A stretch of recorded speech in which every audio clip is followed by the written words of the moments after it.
కృపే పిలుస్తుంది, రండ్రా రండ్రా, నా రెక్కల కిందికి రండ్రా, బతికిపోతారు రండ్రా అని పిలుస్తుంటే మాకు వద్దులే అయ్యేసి పో నువ్వు. అక్కడికి పోయే వాళ్ళంతా పాపాత్ములే, పాపులు దేవుడు అంట ఆయన, పాపులకి దేవుడు. మేమంత పాపులం కాదు లేపు. కొంతమంది ఎచ్చులు పడుతుంటారు కదా, నీతో అని ఉంటారు కదా, పాపులు దేవుళ్ళే ఆయన పో.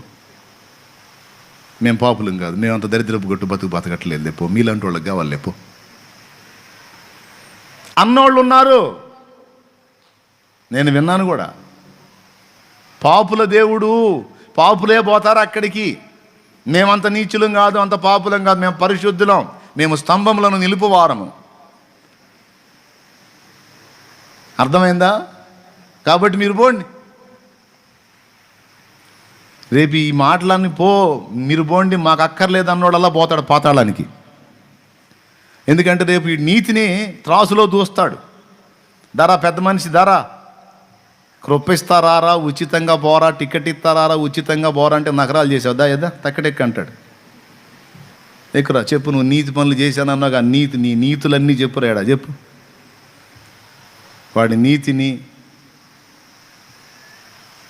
తక్కెట్లో పెట్టి చూస్తే వాడి నీతి కంటే పాపాలు ఎక్కువ ఉంటాయి.